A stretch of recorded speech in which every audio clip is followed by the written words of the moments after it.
We have the most amazing Turning Point USA family.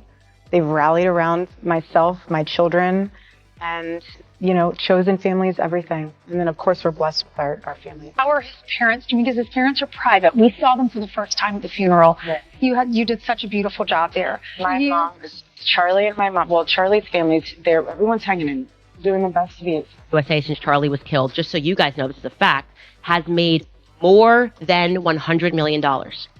That is separate from the $40 million they made at Mar-a-Lago. Let's discuss something that's been on everyone's mind recently. And I mean truly bothering a whole lot of folks. So here's what's happening. Erika Kirk repeatedly uses the same phrase in literally every interview and every time she shows up in public. She refers to Turning Point USA as her chosen family. Those two words, chosen family. But here's what's got everyone scratching their heads. What's the deal with Charlie's parents?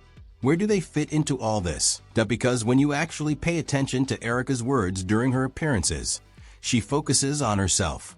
She discusses TPUSA quite a bit, but her in-laws, Charlie's real mom and dad, complete radio silence. And to many observers following this whole thing, that behavior seems really abnormal and strange. Plus, it's not just outside people who sense something's off here. Word on the street is that Charlie's own parents share that exact same uncomfortable feeling too. Now, fresh reports are emerging, and honestly, they're pretty disturbing to hear.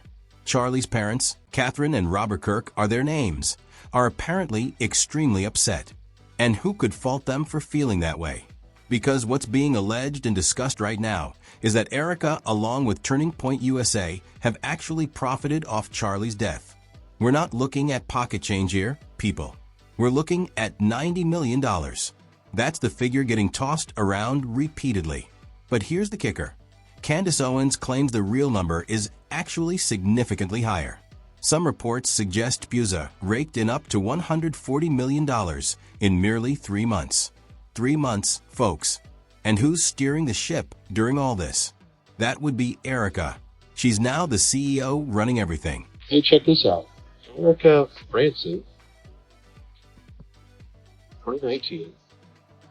We got here, Netanyahu.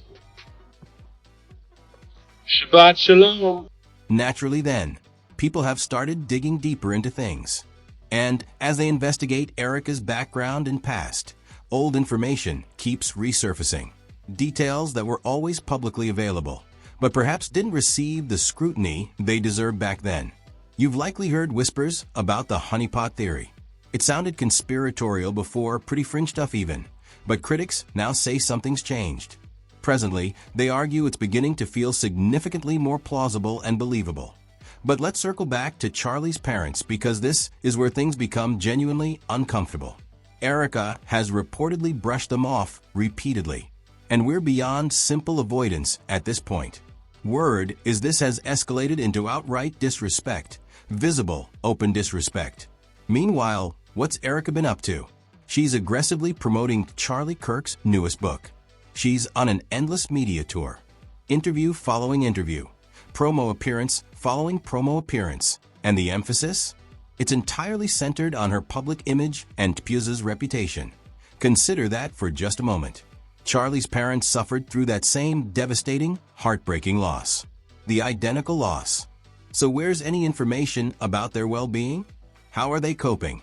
What about Charlie's sister? Crickets. For 3 whole months, it's been exclusively about Erika and nobody else. And this is exactly why folks are now publicly criticizing her behavior.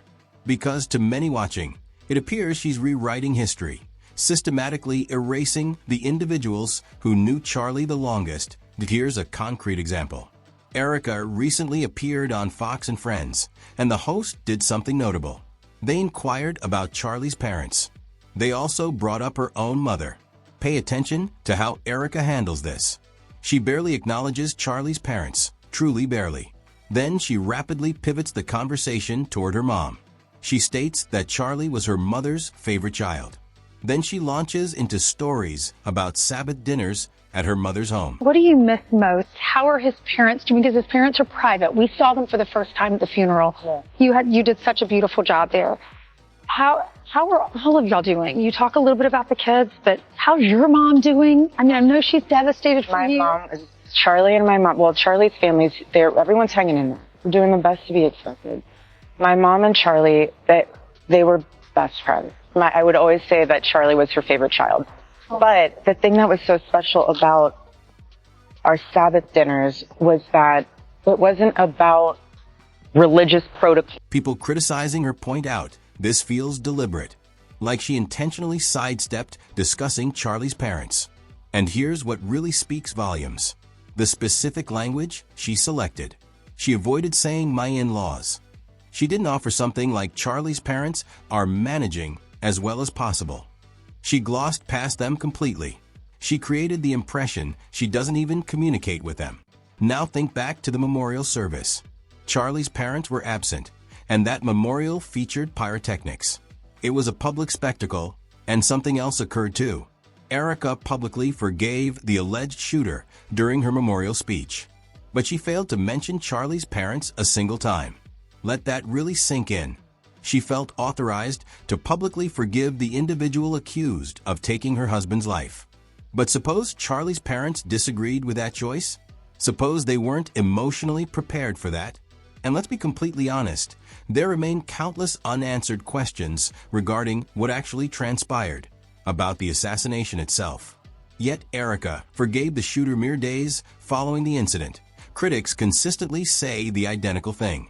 Something feels wrong here. There exists footage from the Medal of Freedom ceremony.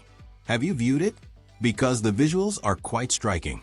Erika stands distant from Charlie's parents. She's positioned alongside political figures instead, and people question why. Why wasn't she beside her in-laws during such a significant moment honoring their son? Charlie was married to Erika for merely a few years, but he remained their son his entire existence. And numerous people believe that medal should have been presented to them, not her. Doing the best you could expect. God is good, and we have the most amazing Turning Point USA family. They've rallied around myself, my children, and, chosen family is everything. And of course, we're blessed with our families. But the erasure continues beyond that. Erika seldom mentions Charlie's parents unless directly questioned about them. However, she speaks glowingly of Charlie's legacy. Certainly, she discusses his impact and his work, but she never acknowledges the individuals who raised him, the people who molded him into who he became. Instead, she continuously returns to the identical line: TPUSA is my family. Now here's where circumstances become even messier, because claims exist about what was transpiring at TPUSA before Charlie's passing. Allegedly, Charlie discovered something: internal betrayal within the organization. He supposedly ordered an internal audit of operations, and according to these allegations, he uncovered questionable financial activity. A former TPUSA employee has stepped forward confirming these concerns. They're discussing dubious stock market investments. They're alleging that certain insiders were actively undermining Charlie. My name is Joshua Peterson. I work for Turning Point USA and Turning Point USA, and I knew Charlie Kirk first. I want to say on the record that there was a inner circle at Turning Point USA that was constantly working against Charlie and his interests and what he wanted to do, as well as there was a Jewish influence in Turning Point that he was not very fond of, he wanted to get rid of. Tried doing this, he tried creating a Doge department, and he did. Another thing that makes me believe this inner circle was constantly working against Charlie was the stock market. Now, the thing about this branch is been getting millions of dollars poured into it over the past 4 years now, and that's been seen to their latest tax return. This stock market group that Turning Point has been throwing millions of dollars into the stock market for the past 40 years now, and Charlie Kirk has no knowledge of that whatsoever. Make it make sense. That sounds like money laundering to me. It sounds like there's some pyramid scheme going on behind the scenes at Turning Point that Charlie did not know about originally. So examining the financial situation now raises additional questions. Remember when Erika publicly criticized Candace Owens regarding her YouTube revenue? She attacked Candace for generating income. But simultaneously, TPUSA allegedly generated $140 million within 3 months. Critics label this textbook hypocrisy. When you go after my family, my Turning Point USA family, my Charlie Kirk Show family, when you go after the people that I love, and you're making hundreds and thousands of dollars every single episode going after the people that I love because somehow they're in on this, no. And Candace responded accordingly. She provided receipts and documentation, and she stated directly that TPUSA profited most significantly from Charlie's death.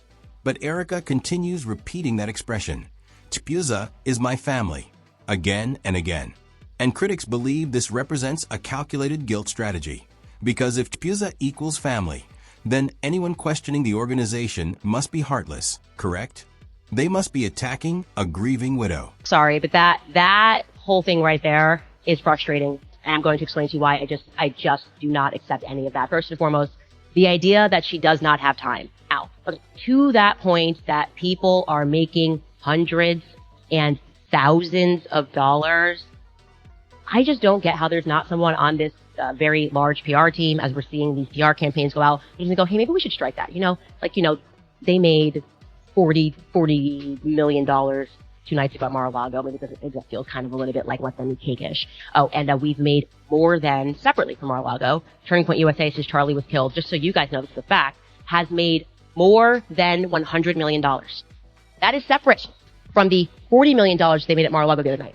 So since Charlie has died, that organization has taken in $140 million. Candace Owens directly confronted this tactic. She emphasized the contradiction. Erika attacks individuals for earning money, while TPUSA generates record-breaking sums. And regarding money, let's discuss the Mar-a-Lago fundraiser. Erika hosted a private gathering, $10,000 per individual plate. This occurred amid all those continuous interviews mentioned earlier. And the objective? Raise additional funds for TPUSA. People wonder, why though? Why the need for more funding? The organization already generated over $100 million within mere months. What precisely requires this aggressive fundraising approach? Glenn Beck attended and posted about the event. He stated nearly 1,000 attendees showed up for the dinner. He claimed TPUSA has major projects planned for 2026. But here's something noteworthy. TPUSA's podcasts have dropped to number 94 on Apple Podcasts.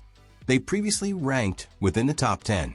Public trust appears to be crumbling in real time. So let's step back and examine the broader picture. Because the questions people pose now extend deeper than grief or family dynamics alone. Why does Erika push this narrative so forcefully? Why does she appear so intent on silencing questions about the assassination itself? Is this genuinely all about money and power? And those honeypot rumors mentioned previously? Some critics now wonder whether they contain truth all along. There's growing belief this behavior serves interests extending beyond merely TPUSA, beyond just Erika herself. Because when you align everything discussed here, when you examine the behavioral pattern, the financial windfall, the erasure of Charlie's parents, the aggressive media push, the defensive posturing, numerous people reach the same conclusion. Nothing about this appears accidental whatsoever.